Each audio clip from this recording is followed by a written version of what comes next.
بسم اللہ الرحمن الرحیم۔ محترم ناظرین و سامعین، السلام علیکم ورحمۃ اللہ وبرکاتہ۔ اصحاب کہف کون تھے اور مشرکین نے اللہ کے رسول صلی اللہ علیہ وسلم سے یہ سوال کیوں کیا، اور اصحاب کہف کے واقعہ کو قرآن میں بیان کرنے کی وجہ کیا بنی؟ تو مشرکین مکہ جو تھے انہوں نے اللہ کے رسول صلی اللہ علیہ وسلم کی دعوت کو روکنے کے لیے بہت زیادہ ہتھ کنڈے اپنائے تھے، لیکن ان کی بارہا کوشش کے باوجود اسلام جو اپنی اچھائیوں اور خوبیوں کی وجہ سے پھولتا پھیلتا چلا جا رہا تھا، تو مشرکین کو اس سے بہت زیادہ پریشانی تھی۔ اسی وجہ سے وہ مسلمانوں کے بڑے سخت مخالف تھے اور اللہ کے رسول صلی اللہ علیہ وسلم کو بھی تکلیف پہنچانے کا کوئی موقع خالی نہیں جانے دیتے تھے۔ ان میں کچھ شریر لوگ جو کہ اللہ کے رسول صلی اللہ علیہ وسلم کی دعوت کو روکنے کے لیے پیش تھے، ان میں ابو جہل بھی تھا۔ صحیح بخاری میں 495 نمبر حدیث ہے اور صحیح مسلم میں 2797 نمبر حدیث ہے۔ اللہ کے رسول صلی اللہ علیہ وسلم مسجد حرم میں نماز پڑھتے تھے، تو ابو جہل جو تھا اس نے کہا کہ کیا محمد ہے وہ لوگوں کے سامنے اللہ کو سجدہ کرتے ہیں؟ تو اس کو جواب دیا گیا ہاں۔ تو اس نے لات اور عزا کی قسم کھا کر کہا کہ میں محمد صلی اللہ علیہ وسلم کی نعوذ باللہ گردن کو اپنی ٹانگ سے کچل دوں گا۔ لیکن اللہ کے رسول صلی اللہ علیہ وسلم کو پتہ چلا تو اللہ کے رسول صلی اللہ علیہ وسلم نے فرمایا کہ وہ ایسا نہیں کر سکے گا، کیونکہ یہ دعوت اللہ رب العالمین کی طرف سے تھی۔ تو اس لیے اللہ کے رسول صلی اللہ علیہ وسلم کو اللہ تبارک و تعالیٰ نے ایسے شریر لوگوں سے محفوظ فرمایا تھا۔ جب اللہ کے رسول صلی اللہ علیہ وسلم سجدے میں گئے تو ابو جہل آگے بڑھا، تو وہ اللہ کے رسول صلی اللہ علیہ وسلم کی گردن مبارک کے اوپر اپنا پاؤں رکھنا چاہتا تھا کہ وہ بدک کر پیچھے ہٹا۔ تو لوگوں نے اس سے سوال کیا کہ تو ایسا کیوں نہ کر سکا؟ تو اس نے کہا کہ میں نے ایک کھائی دیکھی ہے اور پروں والی عجیب و غریب مخلوق دیکھی ہے۔ تو اللہ کے رسول صلی اللہ علیہ وسلم نے فرمایا کہ وہ فرشتے تھے، اگر وہ آگے بڑھتا تو فرشتے اس کو نوچ لیتے۔ اور جو 3 سوال اللہ کے رسول صلی اللہ علیہ وسلم سے کیے گئے، ان میں ایک سوال اصحاب کہف کے متعلق، کیونکہ اس وقت کے دور میں اصحاب کہف کے بارے میں عرب لوگ جو تھے وہ ناواقف تھے، کیونکہ اس وقت میڈیا اور پریس کا دور نہیں تھا، اس وجہ سے عربوں میں اس کا کوئی چرچا نہیں تھا۔ تو یہودیوں نے مشرکین سے کہا تم یہ 3 سوال ان کے سامنے رکھو، اگر وہ 3 سوالوں کا جواب دے دے تو وہ اللہ کے رسول ہیں۔ تو مشرکین نے اللہ کے رسول صلی اللہ علیہ وسلم سے یہ 3 سوال کیے کہ اصحاب کہف کون تھے، اور دوسرا سوال وہ کون سا بادشاہ ہے جو پوری دنیا گھوم چکا ہے، دوسرا سوال یہ تھا، اور تیسرا سوال انہوں نے روح کے متعلق کیا تھا۔ اور سورہ کہف کے اندر اللہ تبارک و تعالیٰ نے اس کو بیان فرمایا، اور سورہ کہف کی آیت نمبر 9 ہے، بسم اللہ الرحمن الرحیم، ام حسبت ان اصحاب الکہف والرقیم کانوا من آیاتنا عجبا۔ چونکہ انہوں نے سوال کیا تھا تو اس کے جواب میں پھر یہ آیات مبارکہ نازل ہوئیں کہ کیا یہ خیال کرتے ہیں کہ یہ اصحاب کہف جو ہیں وہ ان کے نزدیک ایک بہت بڑی عجیب و غریب نشانی ہے، حالانکہ ہمارے ہاں تو اس سے بھی بڑی بڑی نشانیاں ہم جو ہے دکھا چکے ہیں، تو کیا یہ اپنے خیال میں غار اور رقیم والوں کو ہماری نشانیوں میں سے کوئی بہت بڑی عجیب نشانی سمجھ رہے ہیں؟ اذا والفتية الى الكهف فقالوا ربنا آتنا من لدنك رحمة وهيئ لنا من امرنا رشدا۔ ان چند نوجوانوں نے جب غار میں پناہ لی تو دعا کی کہ اے ہمارے پروردگار، تو ہمیں اپنے پاس سے رحمت عطا فرما اور ہمارے لیے ہمارے کام کو آسان کر دے۔ اصل میں یہ واقعہ کچھ اس طرح سے ہوا تھا کہ ایک بادشاہ تھا جس کا نام دسیس یا دقیانوس تھا۔ چند نوجوان تھے جو کہ موحد تھے، اللہ وحدہ لا شریک کی توحید پر قائم تھے۔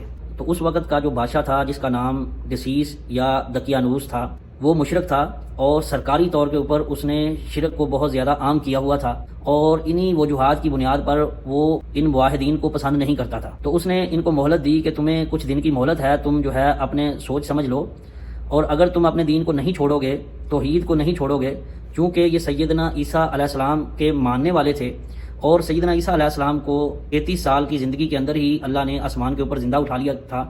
اصحاب کہف بھی انہی میں سے تھے کہ جو حضرت عیسیٰ علیہ السلام کی پیروی کر رہے تھے، توحید کے ساتھ اللہ کی وحدانیت کو لے کر چل رہے تھے۔ لیکن اس وقت کا جو دسیس یا دقیانوس تھا، اس نے ان کو بولا کہ تم اپنے مذہب کو اگر تبدیل نہیں کرو گے تو تمہیں جو ہے وہ سزا دی جائے گی، تمہیں جو ہے وہ مہلت دی جاتی ہے۔ تو انہوں نے آپس میں صلاح مشورہ کرنے کے بعد جو ہے وہ ایک غار میں پناہ لی، تو وہ وہاں سے غار میں چلے گئے، اور ایک غار میں گئے تو اللہ نے ان کے اوپر نیند طاری کر دی، اور 309 سال تک وہ کم و بیش سوتے رہے، اور اس کے بعد اللہ نے ان کو دوبارہ اٹھا دیا۔ وہ ان کو اس دور میں اٹھایا کہ جس دور میں جو ہے اس وقت دنیا تبدیل ہو چکی تھی۔ اس وقت جو منظر جو ہے وہ بہت زیادہ تبدیل ہو چکا تھا، لوگوں کے لباس چینج ہو چکے تھے، اور جو اس وقت کا بادشاہ تھا وہ توحید پرست تھا، وہ سیدنا عیسیٰ علیہ السلام کا پیروکار تھا، اور یہ لوگ بھی حضرت عیسیٰ علیہ السلام کو ماننے والے تھے اور توحید پرست تھے. تو اس طرح جو ہے اللہ نے ان کو اس دور میں اٹھایا تھا. وضربنا على آذانهم في الكهف سنين عددا. بس ہم نے ان کے کانوں کے اوپر تھپکی لگائی تو گنتی کے کئی سال وہ اس غار میں رہے. ثم بعثناهم لنعلم أي الحزبين أحصى لما لبثوا أمدا. پھر ہم نے ان کو دوبارہ اٹھا کھڑا کیا، یعنی کہ نیند سے بیدار کر دیا، تاکہ معلوم کر لیں کہ ان میں سے کس نے جو مدت انہوں نے غار میں گزاری ہے کہ وہ کس نے زیادہ یاد رکھی ہے. آگے جا کے بیان آئے گا کہ وہ جب اٹھے تھے تو انہوں نے کہا کہ ہم جو ہے ایک دن یا دن کا کچھ حصہ جو ہے یہاں پر سوئے ہیں. ان کو اندازہ نہیں تھا کہ باہر کیا ہو چکا ہے اور وہ کتنا عرصہ سوئے ہیں، وہ اس کے بارے میں کچھ نہیں جانتے تھے، اس لیے اللہ نے قرآن پاک میں اس کا ذکر فرمایا. نحن نقص عليك نبأهم بالحق إنهم فتية آمنوا بربهم وزدناهم هدى. ہم ان کا صحیح واقعہ آپ کے سامنے بیان فرما رہے ہیں. یہ چند نوجوان جو اپنے رب پر ایمان لائے تھے اور ہم نے ان کی ہدایت کو اور بھی بڑھا دیا تھا. وربطنا على قلوبهم إذ قاموا فقالوا ربنا رب السماوات والأرض لن ندعو من دونه إلها لقد قلنا إذا شططا. ہم نے ان کے دل مضبوط کر دیے تھے، جب اٹھ کر کھڑے ہوئے تو کہنے لگے کہ ہمارا پروردگار تو وہی ہے جو آسمان اور زمین کا مالک ہے، ناممکن ہے کہ ہم اس کے سوا کسی اور معبود کو پکاریں. اگر ہم نے ایسا کیا تو ہم نے نہایت ہی غلط بات کہی. اس آیات مبارکہ سے پتہ چلتا ہے کہ وہ اللہ کی توحید میں کتنے مخلص تھے. هؤلاء قوم اتخذوا من دونه آلهة لولا يأتون عليهم بسلطان بين فمن أظلم ممن افترى على الله كاذبا. یہ ہے ہماری قوم جس نے اس کے سوا اور بھی معبود بنا رکھے ہیں، یعنی کہ اللہ تبارک و تعالیٰ کے علاوہ بھی انہوں نے دوسرے معبود بنا رکھے ہیں. ان کی خدائی کی وہ واضح طور کے اوپر کوئی دلیل کیوں پیش نہیں کرتے؟ اللہ پر جھوٹ باندھنے والے سے زیادہ ظالم کون ہے؟ تو اسی طرح مشرکین نے بھی اللہ کے علاوہ کافی سارے بت بنائے ہوئے تھے جن کی وہ پوجا کرتے تھے. تو اللہ تبارک و تعالیٰ کی طرف سے مشرکین کو یہ واقعہ بھی سنایا جا رہا ہے اور توحید کی دعوت بھی دی جا رہی ہے. تو کس طرح ہم نے توحید کے ماننے والوں کے لیے ایک رستہ نکالا، انہوں نے اللہ کی طرف رجوع کیا تو اللہ نے ان کو غار میں پناہ دی، اور کس طرح ان کی حفاظت بھی کی اور ان کو سلائے بھی رکھا، ان کے ایمان کو بھی بچایا.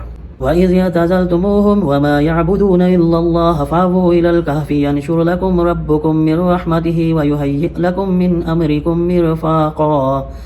جبکہ تم ان سے اور اللہ کے علاوہ ان معبودوں سے جن کو وہ لوگ پوجتے ہیں ان سے کنارہ کشی اختیار کر لی ہے، علیحدہ ہو گئے ہو، تو تم کسی غار میں جا بیٹھو، تمہارا رب تم پر اپنی رحمت فرمائے گا اور تمہارے کام میں سہولت مہیا کر دے گا. یعنی کہ یہ واقعہ یہاں پر بیان ہو رہا ہے کہ ان کا ایمان اللہ کے اوپر کتنا مضبوط تھا کہ دعا کرنے کے بعد جو ہے ان کو یقین تھا کہ اللہ تبارک و تعالی ہماری دعا کو رائے گا نہیں فرمائے گا. وَتَرَى الشَّمْسَ إِذَا طَلَعَتْ تَزَاوَرُ عَنْ كَهْفِهِمْ ذَاتَ الْيَمِينِ وَإِذَا غَرَبَتْ تَقْرِضُهُمْ ذَاتَ الشِّمَالِ وَهُمْ فِي فَجْوَةٍ مِّنْهُ ذَلِكَ مِنْ آيَاتِ اللَّهِ مَنْ يَهْدِ اللَّهُ فَهُوَ الْمُهْتَدِي وَمَنْ يُضْلِلْ فَلَنْ تَجِدَ لَهُ وَلِيًّا مُرْشِدًا.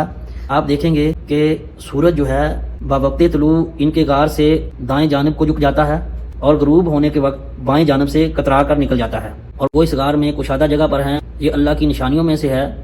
تو اللہ تبارک و تعالیٰ جس کی رہنمائی فرمائے وہ راہ راست پر ہے، اور جسے وہ گمراہ کر دے ناممکن ہے کہ اس کا کوئی کارساز یا رہنما ہو. وَتَحْسَبُهُمْ أَيْقَاظًا وَهُمْ رُقُودٌ وَنُقَلِّبُهُمْ ذَاتَ الْيَمِينِ وَذَاتَ الشِّمَالِ وَقَلْبُهُمْ بَاسِطٌ ذِرَاعَيْهِ بِالْوَسِيدِ لَوِ اطَّلَعْتَ عَلَيْهِمْ لَوَلَّيْتَ مِنْهُمْ فِرَارًا وَلَا مُلِئْتَ مِنْهُمْ رُعْبًا.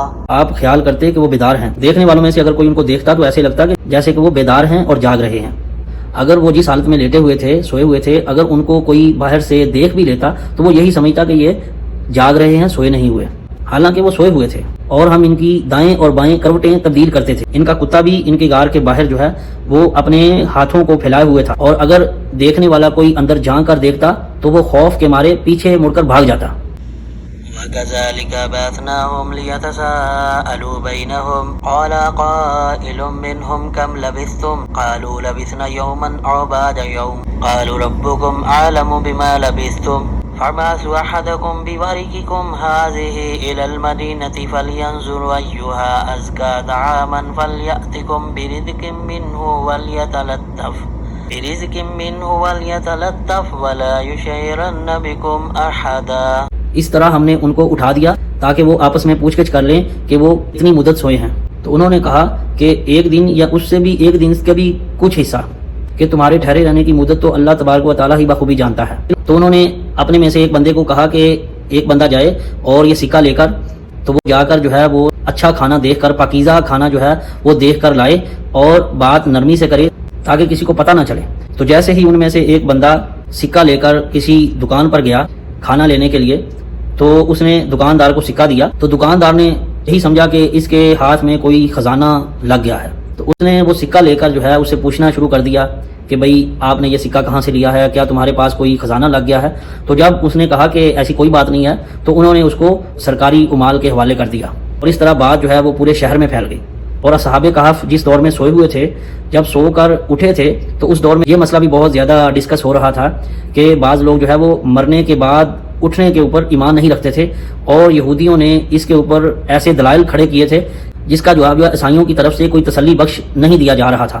تو اسی وجوہات کی وجہ سے اللہ نے یہ صحاب کہف کا واقعہ جو ہے وہ کروایا تھا. کسی کو 309 سال سلائے اور اس کو اٹھا دے. یہ تو ہم روٹین میں بھی دیکھتے ہیں کہ اللہ وحدہ لا شریک ہمیں ہر دن جو ہے ہمیں نیند بھی دیتے ہیں اور اٹھاتے بھی ہیں, لیکن ان کو جو ہے وہ روٹین سے ہٹ کر 309 سال تک جو ہے وہ سلانے کے بعد اٹھایا. تو اس کا تذکرہ ہی قرآن نے فرمایا, أن يظهروا عليكم يرجموكم أو يعيدكم في ملتهم ولن تفلحوا إذا أبدا. اگر یہ کافر تم پر غلبہ پا لیں تو تمہیں سنسار کر دیں گے یا تمہیں اپنے دین میں لوٹا لیں گے, اور پھر تم کبھی بھی کامیاب نہیں ہو سکو گے. یعنی کہ انہوں نے جو بندہ بھیجا تھا اس کو بتایا تھا کہ اگر, کیونکہ ان کے نزدیک تو ابھی اتنا ٹائم نہیں گزرا تھا, تو وہ یہ سوچ رہے تھے کہ تم دھیان سے جانا کہ جو سکہ لے کر جا رہے ہو دھیان سے, کسی کو شک نہ پڑے. اگر کسی کو شک پڑ گیا تو بادشاہ کے پاس بات چلی گئی تو پھر جو ہے وہ تمہیں مار دیں گے, یا تمہیں اپنے ایمان سے ہاتھ دھونے پڑیں گے یا جان سے ہاتھ دھونے پڑیں گے. کتنا یعنی کہ سنگین معاملہ تھا. اس سے پتہ چلتا ہے کہ بادشاہ نے کتنا ان کے ساتھ جو ہے وہ سنگین معاملہ کیا تھا. وَكَذَلِكَ عَثَرْنَا عَلَيْهِمْ لِيَعْلَمُوا أَنَّ وَعْدَ اللَّهِ حَقٌّ وَأَنَّ السَّاعَةَ لَا رَيْبَ فِيهَا إِذْ يَتَنَازَعُونَ بَيْنَهُمْ أَمْرَهُمْ فَقَالُوا ابْنُوا عَلَيْهِمْ بُنْيَانًا رَبُّهُمْ أَعْلَمُ بِهِمْ قَالَ الَّذِينَ غَلَبُوا عَلَىٰ أَمْرِهِمْ لَنَتَّخِذَنَّ عَلَيْهِمْ مَسْجِدًا. ہم نے اسی طرح ان کے حال سے لوگوں کو آگاہ کیا, وہ جان لیں کہ اللہ کا وعدہ سچا ہے اور قیامت میں کوئی شک و شبہ نہیں. اس آیت سے پتہ چلتا ہے کہ اس وقت جو ہے وہ قیامت کے دن کے اوپر ایمان نہیں رکھتے تھے کچھ لوگ, یا ان کے اوپر شک کرتے تھے کہ قیامت کا دن جو ہے آئے گا یا نہیں. تو اللہ نے اصحاب کہف کو جو ہے جگایا اور 309 سال جگانے کے بعد جو ہے بتایا کہ اللہ تبارک و تعالیٰ کا وعدہ بالکل سچا ہے, کہ جو آپ لوگ جو ہے یہ سوچ رہے ہو کہ قیامت نہیں لگے گی, اگر 309 سال تک وہ ان نوجوانوں کو سلا سکتا ہے تو اس میں کوئی بڑی بات نہیں کہ قیامت کا دن جو ہے اللہ وحدہ لا شریک اس کو برپا کریں گے. تو ان کے جاگنے کے بعد پھر اللہ نے ان کے ساتھ کیا معاملہ کیا زیادہ تو اللہ ہی جانتے ہیں, لیکن ان کے جاگنے کے بعد پھر جب اللہ نے ان کو موت دی تو وہاں کے جو رہنے والے تھے ان میں سے 2 گروہوں نے آپس میں جھگڑنا شروع کر دیا. انہوں نے کہا, کچھ نے کہا کہ ہم جو ہے یہاں پر ان کے غار کے اوپر جو ہے ایک عمارت بنائیں گے, لیکن دوسرے گروہ نے کہا کہ ہم ان کی غار کے اوپر ایک مسجد بنائیں گے. دونوں گروہ میں سے جو گروہ جو ہے غالب آ گیا تھا, جس نے غلبہ پا لیا تھا, انہوں نے کہا کہ ہم ان کے آس پاس جو ہے ایک مسجد بنائیں گے. سَيَقُولُونَ ثَلَاثَةٌ رَابِعُهُمْ كَلْبُهُمْ وَيَقُولُونَ خَمْسَةٌ سَادِسُهُمْ كَلْبُهُمْ رَجْمًا بِالْغَيْبِ وَيَقُولُونَ سَبْعَةٌ وَثَامِنُهُمْ كَلْبُهُمْ قُلْ رَبِّي أَعْلَمُ بِعِدَّتِهِم مَّا يَعْلَمُهُمْ إِلَّا قَلِيلٌ فَلَا تُمَارِ فِيهِمْ إِلَّا مِرَاءً ظَاهِرًا وَلَا تَسْتَفْتِ فِيهِم مِّنْهُمْ أَحَدًا. اب اس آیت میں اصحاب کہف کی تعداد کا تذکرہ ہو رہا ہے کہ اس وقت ان کی تعداد میں جو بحث تھی وہ بھی ہو رہی تھی. ان کی صحیح تعداد جو ہے وہ اللہ تعالیٰ کو معلوم ہے, لیکن اس کا ایک مختصر سا تذکرہ اللہ نے فرمایا کہ کچھ لوگ تو کہیں گے کہ وہ 3 تھے اور چوتھا ان کا کتا تھا, اور کچھ لوگ کہیں گے کہ وہ 5 تھے اور چھٹا ان کا کتا تھا, اور کچھ کہیں گے کہ وہ 7 تھے اور 8واں ان کا کتا تھا. تو آپ کہہ دیجئے کہ اللہ تبارک و تعالیٰ ہی ان کی تعداد کو بخوبی جانتا ہے, ان کی تعداد کو بہت ہی کم لوگ جانتے ہیں. بس آپ ان کے مقدمے میں سرسری گفتگو ہی فرمائیں, ان میں سے ان کے بارے میں کسی سے بھی پوچھ گچھ نہ کریں. یعنی کہ عیسائیوں اور یہودیوں میں ان کی تعداد کے بارے میں کافی زیادہ تضاد پایا جاتا تھا, تو اس لیے اللہ تبارک و تعالیٰ نے فرمایا کہ اے پیغمبر آپ ان سے پوچھ گچھ نہ کریں. وَلَا تَقُولَنَّ لِشَيْءٍ إِنِّي فَاعِلٌ ذَلِكَ غَدًا, اور ہرگز کسی کام کے بارے میں یہ نہ کہیں کہ میں اس کو کل کروں گا. إِلَّا أَن يَشَاءَ اللَّهُ وَاذْكُر رَّبَّكَ إِذَا نَسِيتَ وَقُلْ عَسَىٰ أَن يَهْدِيَنِي رَبِّي لِأَقْرَبَ مِنْ هَٰذَا رَشَدًا. مگر ساتھ ہی انشاءاللہ کہہ لیا کریں, یعنی کہ آپ کسی کام کا ارادہ کریں یا کوئی بات کہیں تو انشاءاللہ کہہ لیا کریں اور جب بھی بھولے اپنے پروردگار کو یاد کر لیا کرنا اور کہتے رہنا کہ مجھے پوری امید ہے کہ میرا رب مجھے اس سے بھی زیادہ ہدایت کے قریب کی بات کی رہبری کرے۔